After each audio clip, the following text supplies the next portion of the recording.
Le chaos que Ferrari a tenté de dissimuler vient d'être révélé au monde entier et c'est bien pire que tout ce que l'on pouvait imaginer. Le Grand Prix du Canada devait être le moment du grand retour de Ferrari, un week-end pour faire taire les critiques, pour prouver que la SF25 pouvait performer sous pression et que l'équipe était enfin unie derrière ces deux superstars. Mais ce qui s'est passé à Montréal a été rien de moins qu'un désastre, une tempête de confusion, de mauvaise gestion et de désespoir qui a non seulement ruiné leur course, mais qui a aussi poussé Lewis Hamilton et Charles Leclerc à bout. Et maintenant, les preuves sont là. Des messages radio divulgués par les deux pilotes ont levé le voile sur une équipe en pleine tourmente, avec des décisions de stratégie remises en question en pleine course, Hamilton déconcerté par une voiture qui tombait en morceaux sous lui, des stratégies mélangées, des opportunités manquées et du silence lorsque des réponses étaient les plus nécessaires. Ce n'étaient pas seulement des erreurs tactiques, c'étaient des bourdes du genre qui brisent la confiance, attisent la colère et menacent de faire imploser une saison déjà suspendue à un fil. Ferrari pensait pouvoir cacher cela sous le tapis. Ils avaient tort. Car ce que ces messages radio révèlent n'est pas juste une erreur.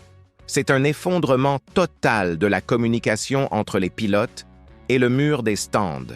Et maintenant, la colère explose.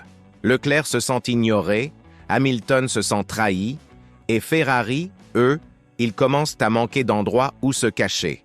Alors, appuyez sur le bouton like, abonnez-vous à la chaîne et restez avec nous jusqu'à la fin, car ce que vous êtes sur le point d'entendre n'est pas juste de la radio.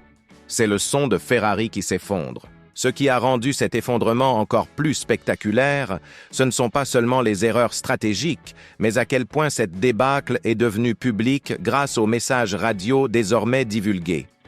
Les fans ont pu entendre chaque instant d'incrédulité, chaque seconde de mauvaise communication, chaque ton de colère montante dans les voix de Hamilton et Leclerc. Ce n'était pas juste de la tension, c'était une lente désintégration audible de la confiance, en temps réel. Pour Lewis Hamilton, la frustration ne venait pas seulement du fait d'être coincé derrière du trafic ou d'avoir une mauvaise stratégie de pneus, mais de ne pas comprendre pourquoi la voiture se comportait comme un désastre. L'un des moments les plus révélateurs a été lorsqu'il a dit à la radio « Pourquoi cette voiture est-elle si lente ?» Ce n'était pas une question rhétorique, c'était un véritable appel à l'aide d'un septuple champion du monde laissé dans le flou. Quelques instants plus tard, il criait presque « Plus de puissance, plus de rythme, les gars !» Cela sonnait moins comme un rapport que comme une résignation. Il était perdu, et quand l'équipe lui a dit qu'il avait 25 secondes de retard, il a répliqué « Où ai-je perdu 25 secondes ?» Cette phrase à elle seule, tranchante, stupéfaite et pleine d'incrédulité, résumait à quel point il se sentait déconnecté de la stratégie qui se déroulait autour de lui. Mais ce n'était pas seulement la vitesse ou son absence, c'était l'état physique de la voiture. « Je n'ai plus d'arrière », a rapporté Hamilton. « La pédale de frein devient molle, je ne peux pas arrêter la voiture. » Ce n'étaient pas des plaintes mineures, c'étaient des signes d'un pilote qui doutait sérieusement de pouvoir finir la course. Et pire encore, la réponse de son ingénieur était presque surréaliste. « Elle est plutôt équilibrée. » Équilibrée ? Alors que Hamilton peinait à freiner, sortait des trajectoires idéales et criait pour avoir des réponses claires, le décalage était sidérant. Cela dressait le tableau d'une équipe non seulement lente, mais complètement inconsciente de l'ampleur réelle du problème dans le cockpit. Et tandis que Hamilton perdait patience et confiance, tour après tour, Charles Leclerc sombrait dans son propre cauchemar stratégique. Le monégasque essayait de gérer ses pneus, de lire les conditions et de garder le rythme, mais ce qu'il recevait du mur des stands, c'était de la confusion. D'abord est venu le fameux plan B. Plan B, a répondu immédiatement Leclerc, je pense plan C, court, sec, maîtrisé mais clairement agacé. Et puis, quelques instants plus tard, la situation a tourné au ridicule complet. Pourquoi avons-nous boxé ? A exigé Leclerc. Pourquoi avons-nous arrêté ? La réponse de l'équipe, nous sommes sur le plan B. C'était comme si deux personnes menaient des conversations totalement différentes. Leclerc venait juste de leur dire que ses pneus tenaient encore, qu'il voulait rester en piste. Mais avant même que ce message ne soit traité, l'équipe s'était déjà engagée sur un changement de stratégie. Sa réponse, tranchante et révélatrice, « Oui, mais je viens de vous dire que les pneus allaient bien. » Cette pause subtile entre les deux parties de sa phrase, c'était un pilote qui essayait de rester calme alors qu'il bouillonnait intérieurement. Plus tard, il a livré le verdict le plus accablant de tous. « Je ne comprends pas ce choix. » Ces 6 mots sont depuis devenus viraux, car ils ne décrivent pas seulement un mauvais arrêt au stand, ils résument tout ce que les fans de Ferrari et désormais les pilotes eux-mêmes redoutent, que personne au mur des stands ne sait vraiment ce qui se passe, que les décisions sont prises sans logique, sans clarté et pire encore, sans l'avis des personnes qui sont réellement dans la voiture. La partie la plus choquante de tout cela est que ni Hamilton ni Leclerc n'étaient déraisonnables. Ce n'étaient pas des coups de colère de sportifs frustrés ayant simplement perdu une course. C'étaient des analyses calmes, maîtrisées et chirurgicales d'une stratégie qui avait échoué. Et c'est ce qui rend cela si dévastateur, car les deux pilotes essayaient de garder la situation sous contrôle, mais c'est l'équipe qui les a trahis. Ce que nous avons entendu à la radio n'était que la surface. Ce que nous avons vu sur leur visage après la course racontait le reste.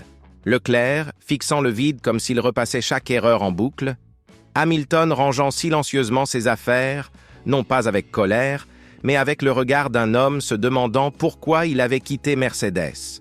Et au milieu de tout cela, un garage Ferrari qui ne ressemblait pas à une équipe se battant pour un championnat, mais à une équipe implosant de l'intérieur. Ce n'étaient pas des incidents isolés, c'étaient les signaux d'alarme les plus forts à ce jour que ce projet Ferrari, ce duo soi-disant de rêve entre Hamilton et Leclerc, commence à s'effondrer avant même d'avoir eu la chance de briller. Non pas parce que les pilotes ne sont pas rapides, mais parce que les personnes qui donnent les ordres se trompent, et de manière flagrante. Et maintenant que ces messages radio sont publics, le monde écoute.